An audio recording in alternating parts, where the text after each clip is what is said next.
Hey, I think we are live. Yeah. So, seeing folks popping in here. So, good afternoon, everybody, wherever you might be joining from. My name is Edward Good, and welcome you to our Pop Culture Pastors Hour. It's been a little while, a couple of weeks since we did our last one. So, I write at Imago Scriptura, which is mostly photography, but also some theological, sociological, personal writings, along with every time a picture of my dog Scout.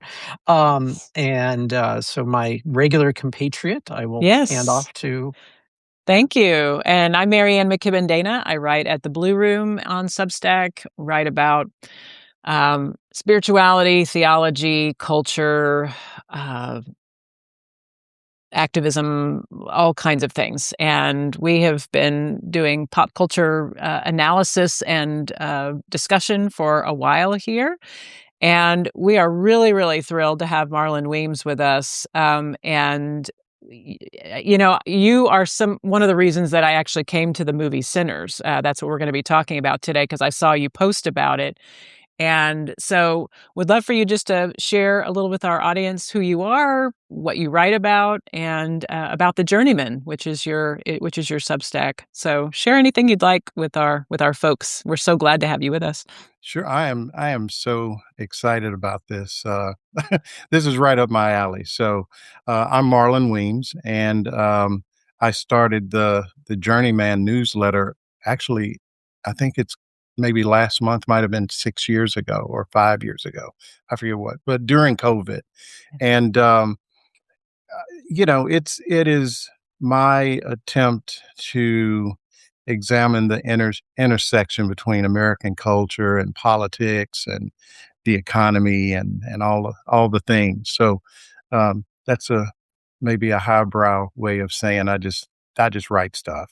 Yeah, Whatever the thing is, it sets me off. I mean, that's that's right. that's really the way I started was my wife telling me instead of screaming at the TV, maybe why don't you write that down?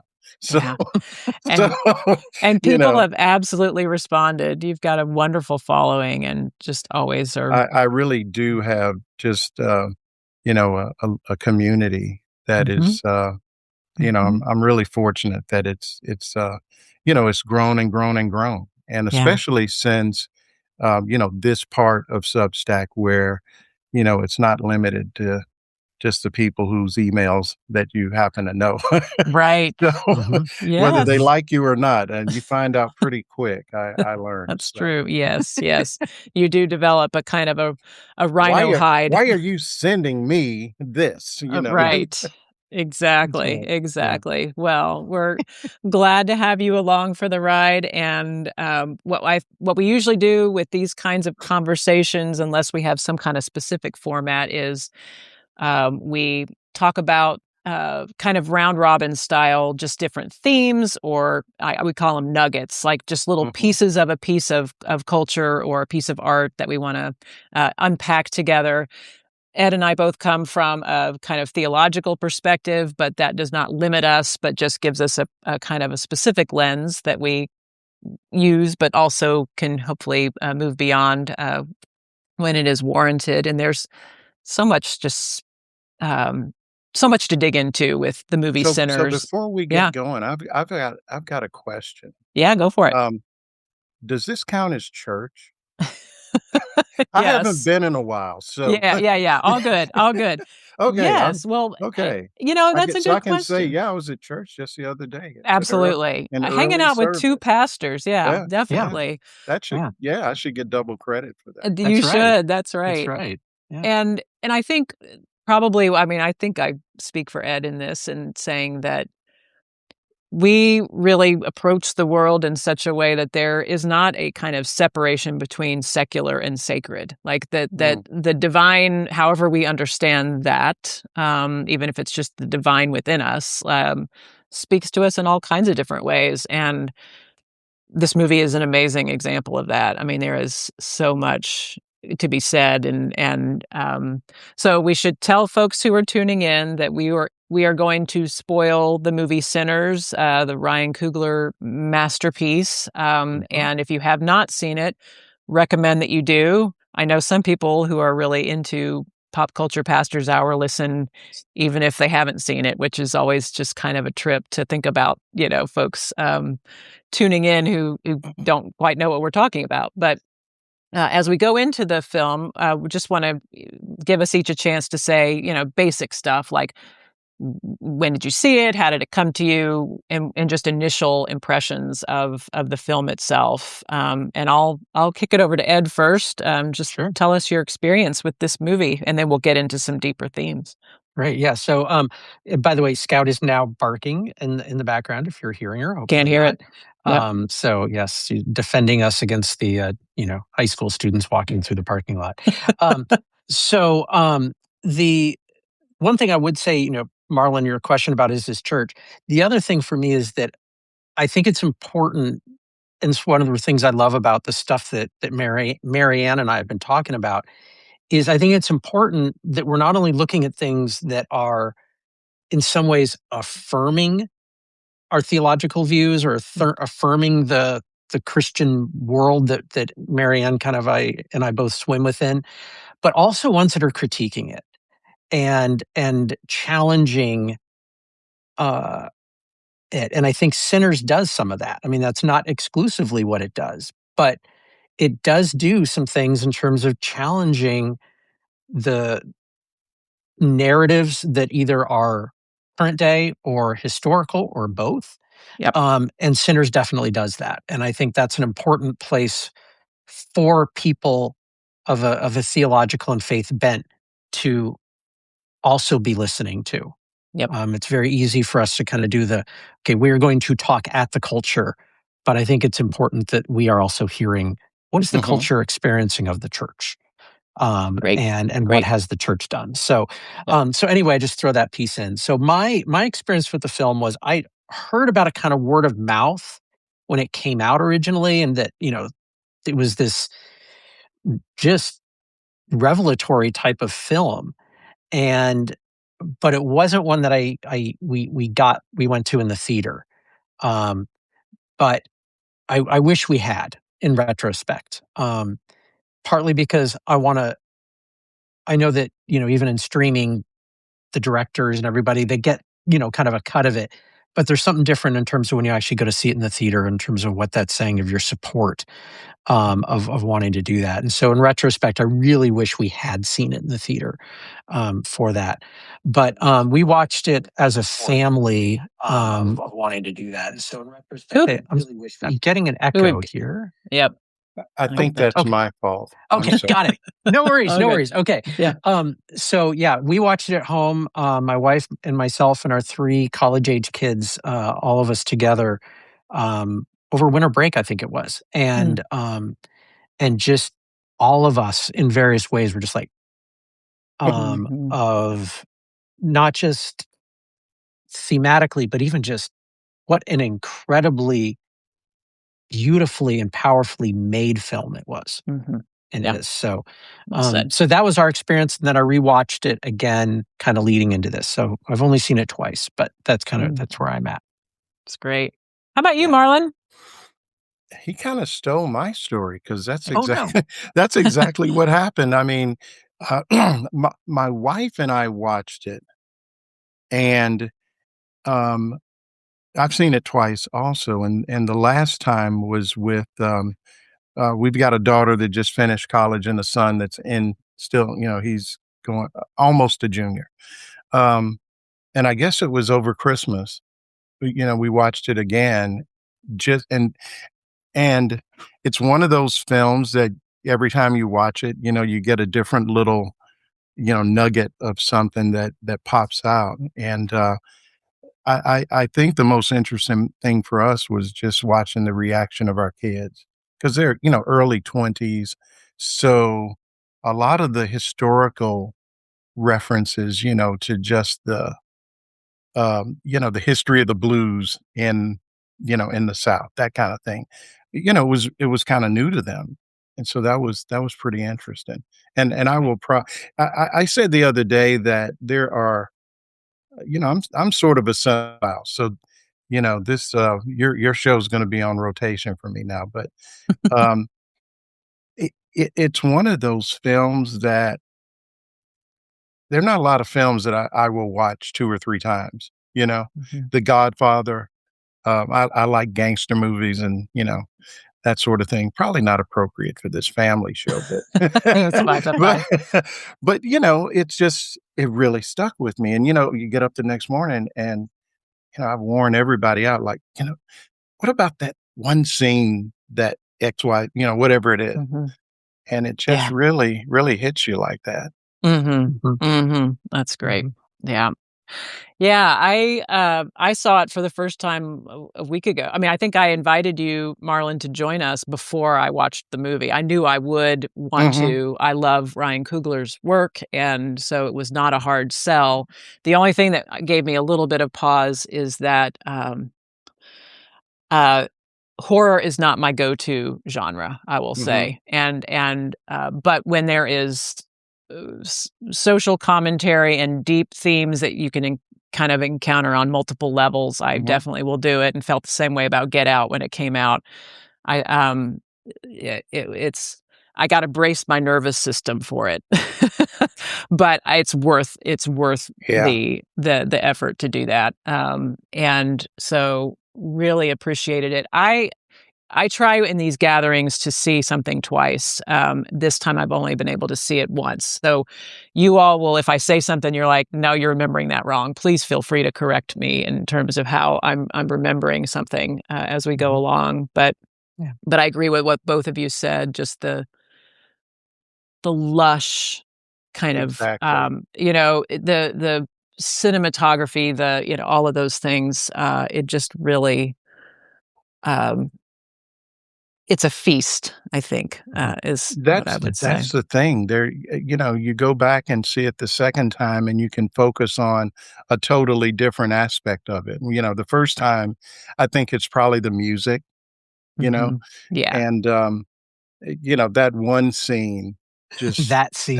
that everybody's gonna know Those that yeah. that scene in Centers, Yeah. the first time you see it, you're kinda like, "Okay, wait, what's that guy doing there?" And then you Yeah. realize they are just connecting all the different genres of music and showing how it all sort of relates, and I guess if they sort of tie it in almost like an origin story that ties back into, that Black music from back at that time, and it's just Yeah. it's a scene that I tell you, just the whole idea of it was just Yes. so Mhm. spectacular, and Yeah. the way they did it.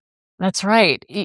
I don't think the execution of it was beautiful, but the originality of Yeah. not having seen something put together in quite that way, where you're dealing with something contemporaneous to a specific time period that connects to past, present, and Mm. future. And we're getting wonderful comments in the chat, just affirming it's a goosebump kind of experience. It really is. I mean, and I wish, like you said, Edward, I wish I'd seen it in like IMAX or something like that, Mhm. but it was kind of, I was on the bright side, seeing it at home. When that scene happened, I was like, okay, wait a minute. Yeah, I got to see that again. And Mhm. and you could back it up and that's just sort true. of break it down. Yeah. The interesting thing to me is you were talking about not really being a you know, horror movie person. Um, I think the fact that it is that kind of movie allows for them to explore all these sort of supernatural things, like, Mhm. the way music travels through time and space and all of that stuff. But, Mhm. I heard a comment the other day, and it's really, I think, apropos for this movie. It's one of those films that if it had not been a vampire movie, the story that they were telling, you'd still watch it, Mhm. even if Mm. there were no monsters and vampires. Yep. It's Mhm. just Yep. just to see, what happens to these guys. Did they Yeah. get Mhm. the juke joint going, and what happens? Mhm. You got the clan and all that stuff. So you Mhm. know, it's almost like they don't know they're in a horror movie. Mhm. They're and so Right. I just think that's a really interesting way to Yeah. Yeah. Yeah, Yes. Oh my so gosh. so kinda staying with, like, the scene maybe initially, for me, one of the things that and I know they mentioned this kind of and I forget his character's name, but Delroy Lindo's character, Mhm. who, by the way, quick side note, I hope this just absolutely sweeps the Oscars, like, Yeah. Mhm. everybody. Everything. So that's my Yep. my side hope here. But anyway, um, but talking about this thing of the piercing the veil Mhm. and just this I loved in that scene that it was this connection of, like, everybody who was in that space. It was a connection back to their history. I mean, even the Mhm. the the Chinese couple as well, Right. Sure. that Yep. you've got that moment of the Chinese opera, Mhm. costumes and that there is this connection to, that's this rootedness to our ancestors and our histories that regardless of our tradition, our background, our skin color, our language, that we have this heritage and this history that comes before us Mhm. that is present. Whether we honestly acknowledge it or not, it's there. Yeah. And how do we get in touch with that? Mhm. And I would also throw in that, and of course, there's also the social commentary with this is the honesty with which what does our heritage have that has been damaging and Mhm. hurtful and destructive, Mhm. um, and that's still passed down to us, even if Yeah. you know I didn't perpetrate it. It's still something that is a part of me.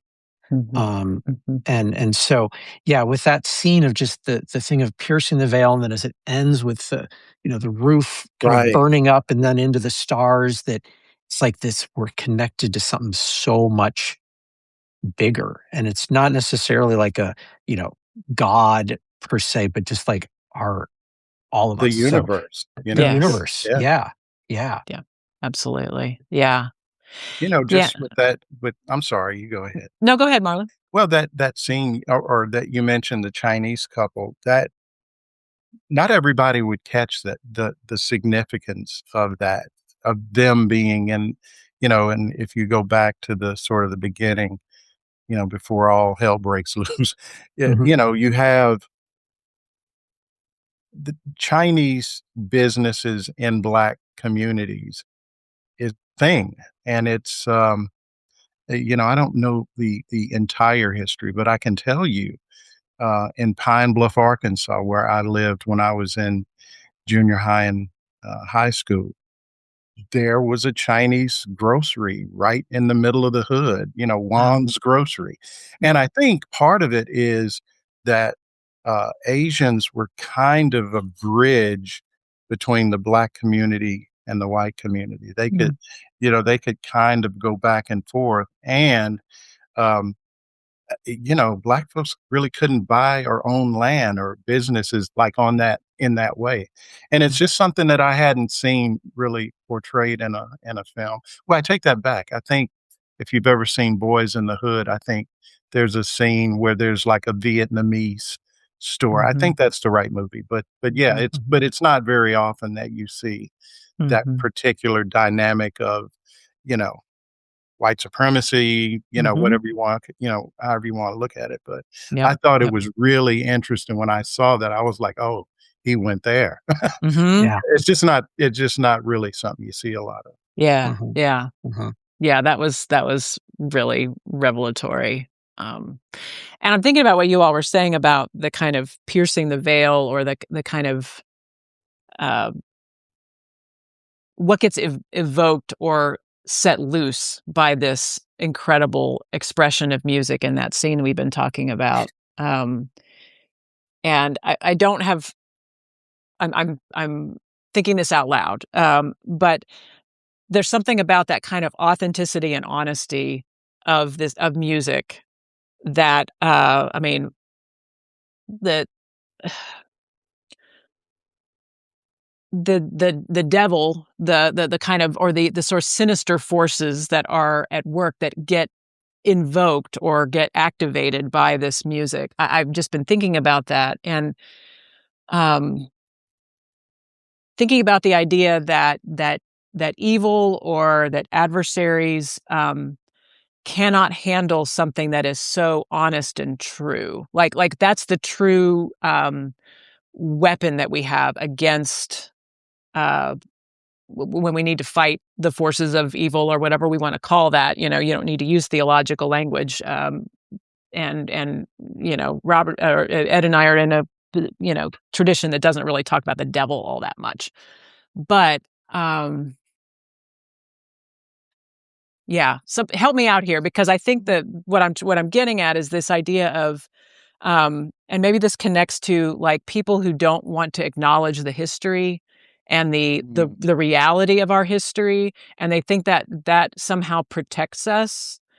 And maybe it does on one level, because we don't have to confront hard things if we don't talk about what the world was really like. But what this film gets me thinking about is the idea that the more honest, the more authentic, the more real that we can be, and music is an expression of that. It does call forth resistance, but ultimately it's the best weapon we have to fight that kind of sinister sort of, the Remick and his band of vampires. Like, um, I don't know. It feels like an important weapon in our arsenal, if that makes sense. Yeah. Yeah, I yeah, yeah. it Yeah. absolutely. I'm sorry, Ed, go ahead. No, no, so I was just so the thing for me with Remick and the Band of Vampires was that it was very much this assimilation Mhm. of we're all gonna, we're all family here, we're all gonna be kind of playing the same music, we're all gonna be, doing that this very um just kind of leveling all out stuff. Um Yeah. and it was essentially kind of everybody was losing some of their it was losing the diversity, it was losing some of the uniqueness that each Mhm. brought. Yeah. And which is, one of the pages I looked at with some of the historical was an interesting thing of the fact that, Remick's Irish. Mhm. And, the Irish people themselves were colonized, Yeah. and Yep. Yeah. that it was something where their history was one of colonizers, of oppression, and Mhm. fighting back against that and trying to find their own freedom and their own independence. Um, but for Remick, it was not that part of it. It was this, we're just going to kind of assimilate. And there was a comment someone had put in earlier, and I think this ties here, was about the Indian vampire hunters. Mhm. Um, I was just gonna and mention Yeah. that, yeah. Yeah. yeah, yeah. And that I love the fact that they're fighting against it, because one of the things was for me is they recognize the evil. They Mhm. recognize, because that's what their history was we are going to take you and assimilate you Mhm. into dominant culture or Mhm. into oppressive culture. And so they're recognizing it and they're pushing against it. Yeah. Um, and so anyway, Marlon, you were going to say with Um, that? Well, it's just interesting to me, the whole I kinda had a slightly different take on Remick. Go for it. Remick was to that film what, um I just think about the appropriation of Black music, Mhm. right? And Mhm. so, to me, this might be a stretch maybe, but they wanted that the music was what sorta, "Oh, we gotta go see what that is," Mhm. right? And it drew them, to the juke joint, and it felt to me like they didn't just wanna participate, they wanted to own that and Mhm. make Mm, that part of their, or he wanted to make it part of his, clan of vampires, and I have just been thinking a lot about, just that phenomenon of you know how it is. You're on social media, you run across these things, and a lot of it I already knew. But, just how Black music influenced people like Elvis Presley, the Beatles, the Rolling Stones, and some of them, to different degrees acknowledge that. Yeah. But, uh, I read the other day, I think it was the first Rolling Stones album. Um, I think maybe 9 of the songs were covers of Black artists, stuff. And so, Really? Wow. yeah, it's crazy, but it was just a known kind of thing. Now, the Beatles were inspired by it, but there were certainly, on the other hand, a lot of the industry just stole the music, Pat Yeah. Boone, guys like that. And so it just, I don't know, it just sort of reminded me of that aspect of, how Black culture gets Mhm. appropriated, and Yeah. and it's so successful half the time we don't even realize, Yeah. just things that we hear, you trace it back, and there's the through line.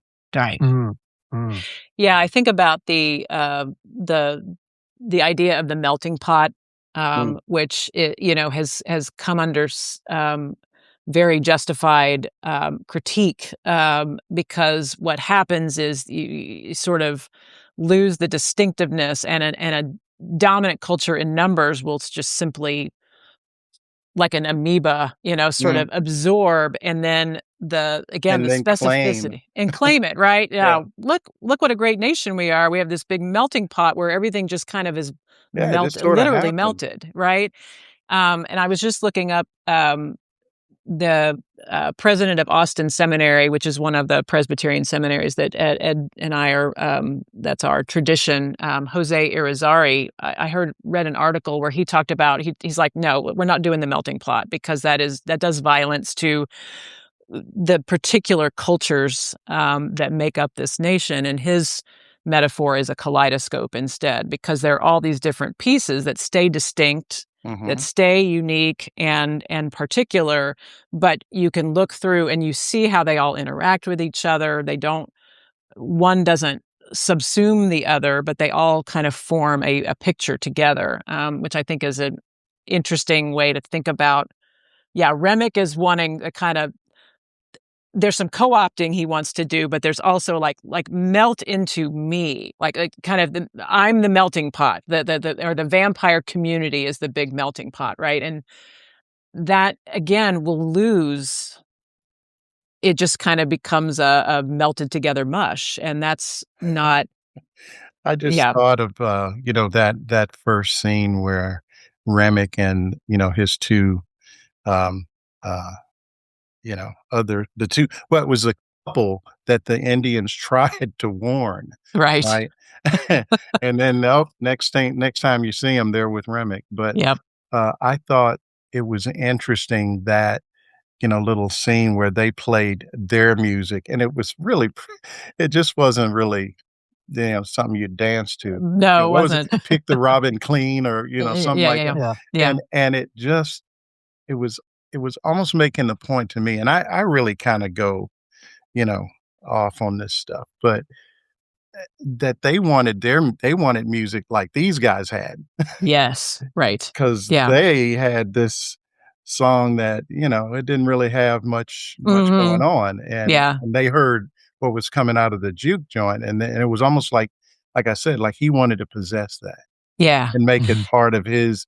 And then if you remember there, once everything sort of broke out and there's like 10 or 15 people and they're all doing the dance around you know, in a big circle, and look what he had them doing, well, freaking river dance or whatever they were Right, doing, exactly, the Irish and it was dancing. as if they had forgotten the music that they had just left, and now they were sort of part of his circle. Yeah. Yes. Mhm, Right. There's that mhm. co-opting Yeah, yeah. again, right? Yeah, are we meant to, like, I was thinking about, like, before that big confrontation, yeah, it's the 3 of them, and they're playing this Mhm. very kind of pedestrian, Irish, Scottish tune about the lassie, this and Yeah, that, and it's interesting because the Haley Steinfeld character is kind of drawn to it, like, she's a bit seduced by it, but I'm just yeah. like, "Boy."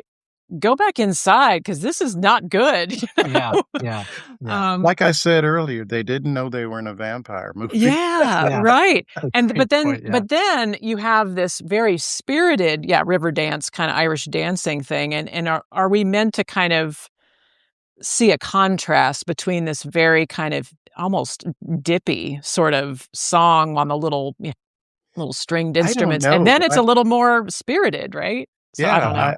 I don't either. I almost think he puts it out there for you to just interpret Mhm. however you where Yeah, whichever yeah, direction or, wherever you're coming from, and that's yeah. what it's one of the things that makes it so great is he makes so many, um, points, but he does it in such a subtle way that, you don't realize Mhm. you're learning something, Mhm. if Right, you don't right. know, Yeah. and I just think that's one of the things that makes it it's not preachy. Mhm. It's nothing wrong with being preachy, but but I'm just saying, it's not like Yeah, he's just forcing, a point of view. He's just putting it out there, and yeah. you take it as it is. Mhm. So, Yeah.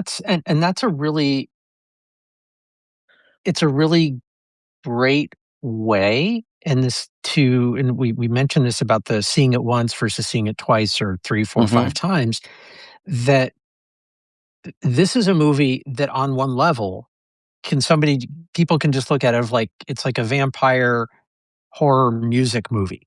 Mhm. Like and you can I have contended that Sinners is a musical.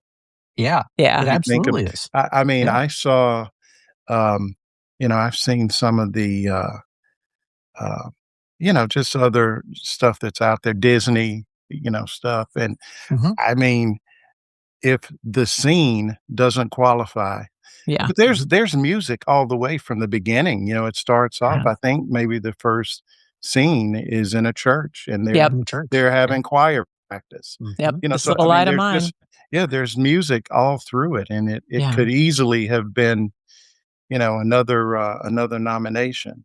Yeah, Mhm. but the That's great thing true. with that is that that becomes a way to sort of engage people with these deeper messages Mhm, that they might not have otherwise engaged. Mhm. That Yeah. it's sort of like this easy gateway for someone into of like, I just wanna go to like a crazy horror vampire movie. right, Mhm. and there's Um, plenty there Yeah. is, there plenty is, of there Yeah. that. is. Yeah. But then, like, they go, "Wow, that was a great movie," and then they watch it again, and it's like, "Oh, wait, what about Mhm. that?" And Mhm. Yeah. and I think that is one of those great ways of engaging some of these big topics that Mhm, we need to talk about and engage in our country and in our world Mhm. that otherwise someone might not, if they just knew this was going to be a movie about, you mhm. know, black culture in that, period, in the, 1800 early 19, that time frame What would you say, and maybe the 30s, Yeah. 30s. Yeah. 40s, Yeah. Mhm. something like that? Yeah. Yeah. That was going to engage that culture that there's some people who might just simply write it off immediately of like, I'm not going to something like that. Yeah. But Yeah. it sort of like kind of comes in the side door that, okay, wow, there's something here that I don't know, and maybe Yeah. I need to know. Mhm. There is Um, something that and you don't really see this again, but just the idea of Haley Steinfeld playing Mary, who Mhm. was, uh, in the South, we would call her I mean, eh, for folks who don't know, I mean, well, I kind of was like, "Wait a minute," because I know she's not really black, Mhm. mhm, but at the same time, yeah, she could have been what we would have called high yellow. Mm, She mhm. could have Mhm.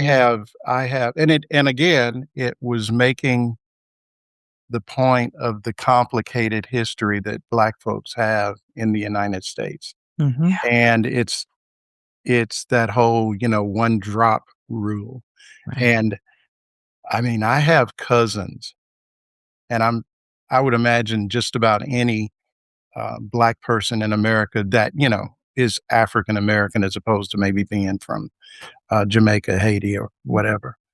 But I have cousins. Most of them live in Michigan, Flint, Michigan, and this is, we're talking about the Great Migration now, Mhm. where there was a point that, a big part of my family, and it was typically the ones who looked more white, made the migration up north. And to see them, that's how they look. Mm. But they consider themselves just as black as I am.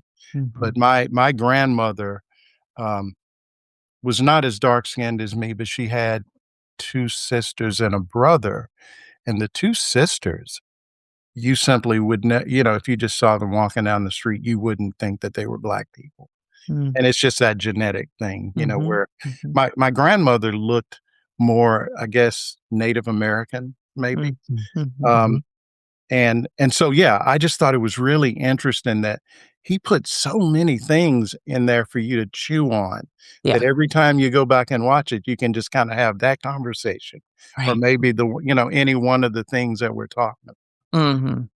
And that I Yeah, just think that was just he really hit it out of the park. He really did. I Mhm. agree.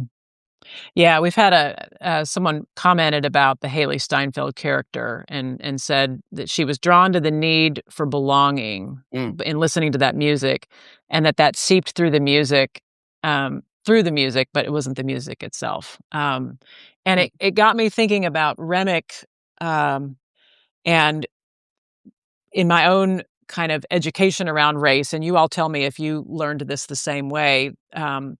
The idea is that like the idea of whiteness is a very new concept, right? yeah, Because if you were from England, you were English. If you were from France, you were French. They didn't think of, I mean, and so your country was your identifier. And then when people came over to the New World, and started to colonize and organize themselves, um, we needed people to sort in a different way. So you weren't Irish anymore, you were white. Now they're relatively recent. But you weren't English, you became white. You weren't French, you weren't Belgian, whatever. And that was an attempt to kind of consolidate power, and give people a common identity so that they could continue this sort of project of oppression. But what I was really struck by is this idea of Remick having lost what made his culture distinctive. I mean, he I think what my interpretation of some of his, I mean, he's a vampire, so that's some of his motivation too, but like I want everybody to get along because he's already made this deal to sacrifice what made his culture specific for the sake of whiteness. So for me, it almost functioned as a parable of what we give up for the sake of power, for the sake of being part of this larger whole. And so it felt like there was tragedy in that. And so I'm not defending. I mean, Kugler is really good with like villains with a point, right? I mean, Killmonger is the same way yeah. in Black Panther. You're like, this villain has a Well, point, just to Mhm. digress to Black Panther, it's in the beginning, you're like, "Oh, he's the bad guy," but by the end of the movie, you're kinda thinking, "Well, wait a minute, he's kinda got a point." yeah. Oh, Mhm. He yeah, definitely You know? does. Yeah. And and and you could see why, I could anyway, where he was coming from. yeah, absolutely. Yeah. And there's Yeah. a kind of, what's the word? A nobility in his, I mean, in the Mm. ultimate, like, I will not be defeated. I mean, Is it anti-hero? Is that well, yeah, Mhm. you're not supposed to like him, but right. he's And kinda bury me with my ancestors who refused to, who jumped from the slave Who jumped from ships, the like, ships. Yeah. um, so and Remick doesn't, I mean, we don't have that same thing with Remick. I think he's much more of an unambiguous villain, but you also see his culture, as Ed was talking about, the colonization, but also the voluntary move that people came to this world and said, "I'm gonna throw in my lot with this concept that's still relatively new of whiteness." And that means those particular cultures are sanded down for the sake of our own consolidating of power. Anyway, I felt like that was Well, you know, suggested and too. just on, sort of to your point, just about every culture that has come here, not the, English, but, like you said, the Irish, they weren't considered white Mhm. for a Right, long right. time, you Yes, know, Mhm. and right. their lot was just right there with black folks, and I think it's the construct Mhm. that had to happen in order to keep, the business model going. Yeah, Yep. yeah. You wanna make it where people who come here immediately get the message that, "Okay, white is good, and I sure as heck don't wanna be those guys." Yeah. Right, So right. just, it put me somewhere in the middle, but just don't make me black. And Mm. so Yeah, and yeah, so yeah. it just man, it touched on so many things that, Mhm, it just mhm. Yeah, Well, and so well said.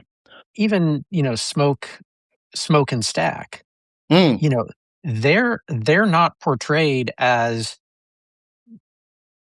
you know, the perfect heroes either. oh, no, I Mhm. mean, like there's they're gangsters. they Yeah, are. yeah. I mean, They it's are. Yeah, and, you have the massacre, at the end, I mean, it's brutal.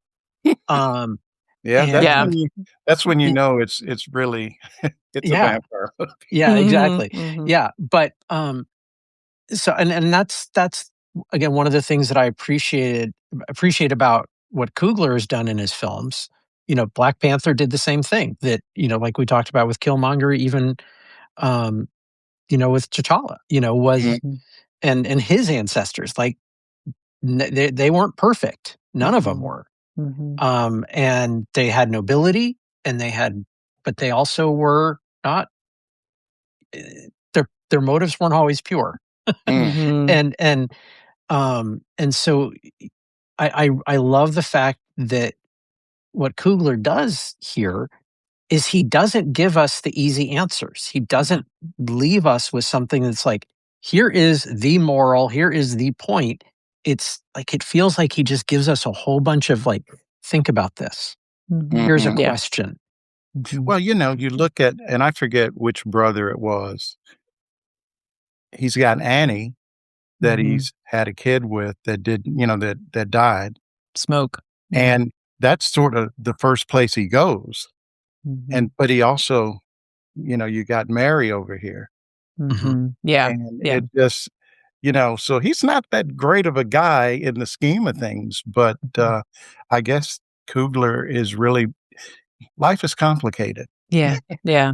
you know? I heard this was not original to me, but I heard somebody talking, and I think it was a black commentator saying, we have these two characters that are, I mean, they could have just been brothers, Mm, played by two different actors, but the fact that it's Michael B. Jordan playing both of these characters, there's a sense of like, um, a person divided within oneself of mm, having to be a certain because I think it's Smoke who's a little more kind of like let them pay with the plantation coins, mhm, like they need to have fun, and Stack's a little more like, no, we got to make money, you know, and so and he's a little more hot-headed, kind of a firebrand, and so, uh, the division within one's own self of like, and the trope of the kind of angry black man, like that you always having to have that, ride that line and to satisfy, the sort of delicate sensibilities of whiteness, and I hadn't thought about that in quite that way of having. I mean, it's a great gig for Michael B. Jordan to play two characters at the same time, but it seems like there's a thematic purpose, not just I like working with this guy and he can play both. It seemed to be there seemed to be more going on there. yeah, I hadn't thought about that, but, yeah, that duality of, Right, right. yeah, Well, a Um, thought I had with the film, and it doesn't totally work, but I mean, in thinking about this is, and there's a not magical, but there's a fantastical sense of the film. Is are they actually the same person? Is it that they aren't twins, mm, but they're the oh, same interesting. person? Huh. And so That would be a magical realism kind of. yeah, yeah. Have you seen And that that written anywhere, or is that just a kind of I don't think that was I've just seen kind of my anybody thought. speculate on Yeah, that. that was Yeah. just kind of my thought of Fascinating. Yeah. because like you've got this weird thing of the name, even of Smoke and Stack, that Mhm. Mhm. it's really Different you don't sides of the Yeah. coin, yeah, so to Yes. speak. and that all of that can exist within one person. Mhm. Um Yes. and Mm, that and that maybe, at one point, and I forget which of them dies first. That Um is well, Stack becomes the vampire, that's right. That's right. and Yeah. Smoke can't kill him and just says, "I'll let That's you right. live, That's but right. don't come after." That's right. That's right. Yeah, Um Sammy. so that was just as I said, it doesn't totally work in terms of the way the narrative is, but it was Yeah, also just one of those things of like, hmm, that what is if? interesting. Yeah. Yeah. Wow. Huh. Yeah. Well, So can we there's the talk about just yeah. outside the movie itself, just the tech, just the geeky stuff.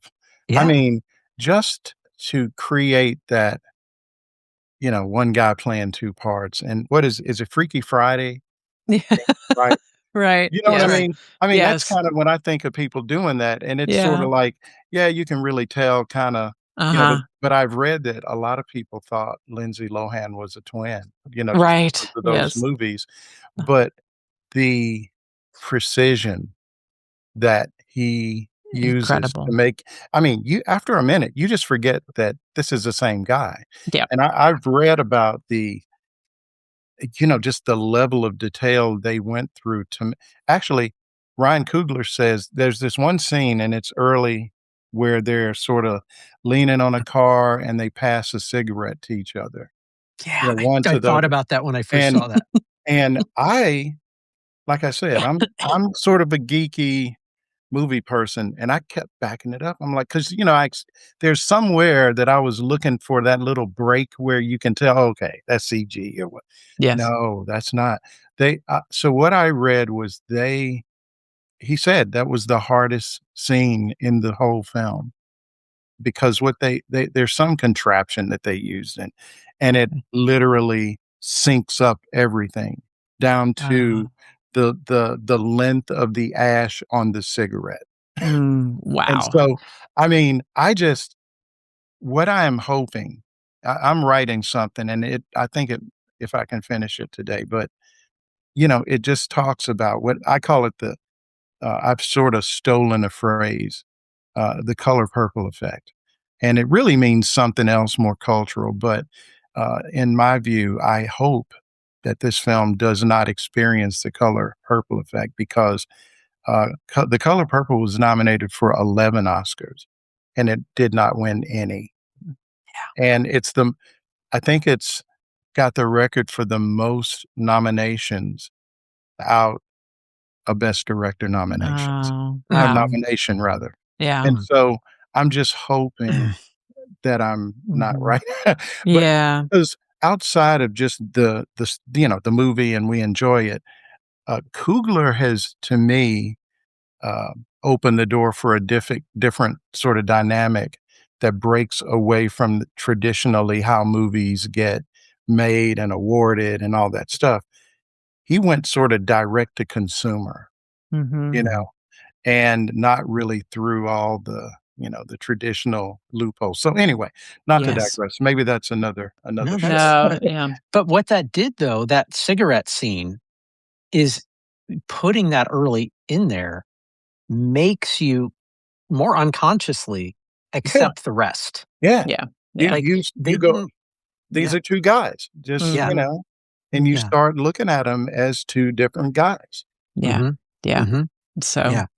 Yeah. well, I know Um, you're, working on that piece, Marlon, yeah. and I wanted to ask because you've been looking into some of the technical stuff of it, and we'll link to it whenever it gets finished. No rush. Oh, great. But Mhm. we'll put it Thank in you. the show notes for this. But, um, Robert noticed this, my husband, and I didn't, clock it at the time, but when things would switch aspect ratio.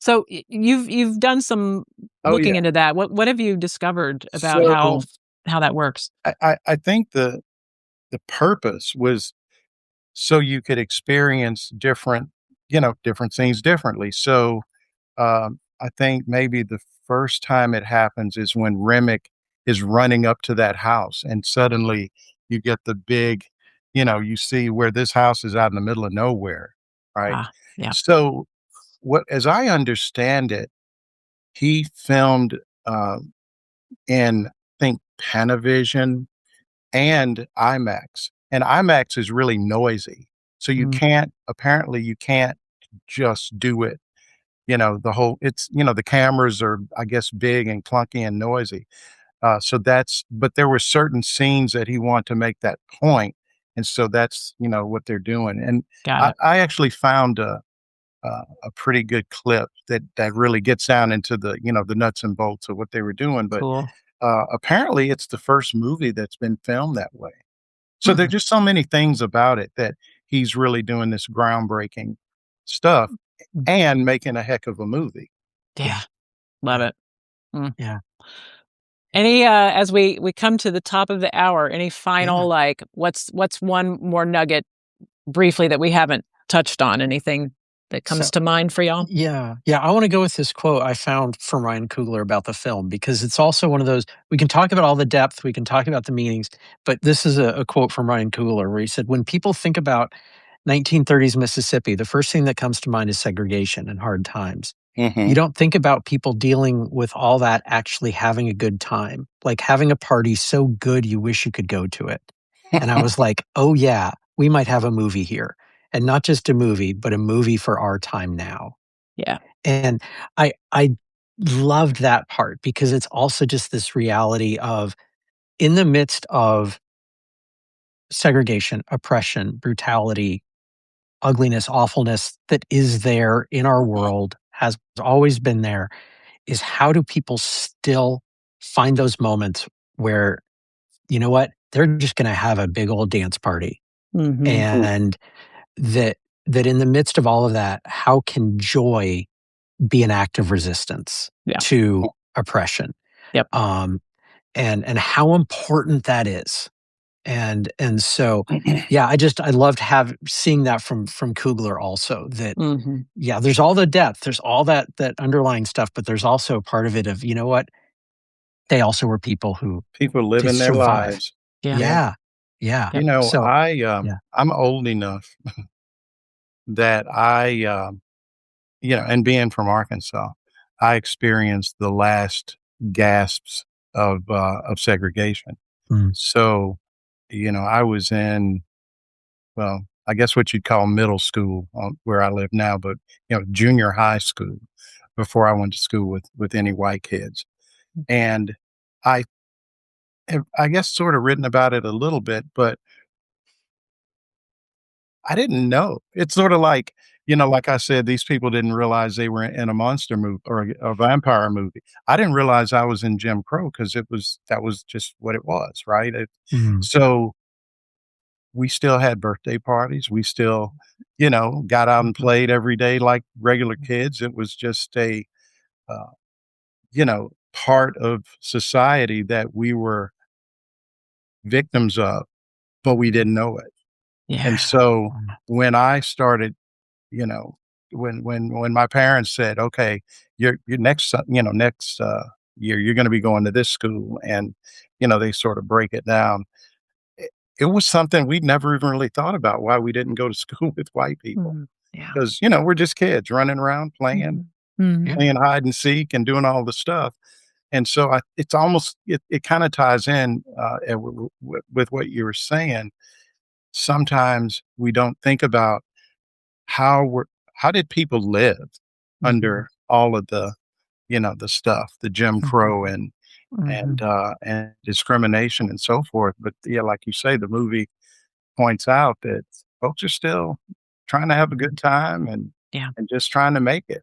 Yeah. mhm, And yeah, that can be as powerful a to help people persevere, to help all of us persevere, than, uh, the idea of hope or, like, I've written a lot about hope, but, like, joy and community, belonging, music, culture, all that stuff, it can fuel the struggle as well. And I guess I wanna throw my kind of final comment is something we haven't talked too much about, but the kind of I loved the character of Annie and the way she was aware of what was kind of going on, the wisdom there, but also at the risk of kind of embarrassing my two co hosts here, uh, the centering of pleasure, Mm.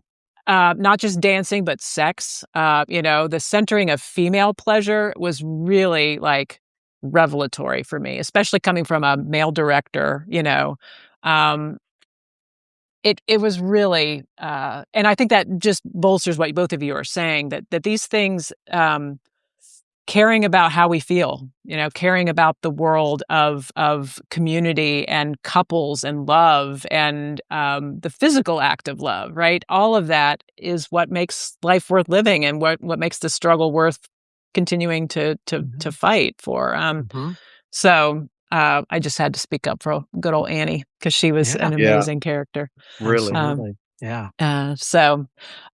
well, we should probably bring our hour to a close. Darn. But what an amazing time. Mm. Thank you so much, Marlon, for Oh, being thank with you. us. I mean, this Absolutely. makes my day. Yeah, Yeah. me too. Well, Super to good. those of you who tuned in, we do have our next couple of sessions scheduled on March 16th. We're going to do two episodes on Project Hail Mary. We are so excited about that movie coming out. On the 16th of March at 3, we will be talking about the book and just kind of what we're looking for in the movie that'll be coming out. We'll both be seeing it later that week, so that's March 16th. And then we will be talking about the movie on March 30th, also at 3 p.m. So look on the Pop Culture Pastors Hour feed for Yeah, information about those. But again, thank you so much, Marlon, and can't absolutely. wait to Thank you. read your article. We'll certainly link to it. I And really appreciate it. I yeah, do. yeah. Yeah, Thanks for your super thoughts, awesome. Yeah, Ed. Good to see you, and we'll yeah, see y'all next time. you got it. Hey, Take care, see y'all. everybody. Bye bye. Bye. Bye-bye.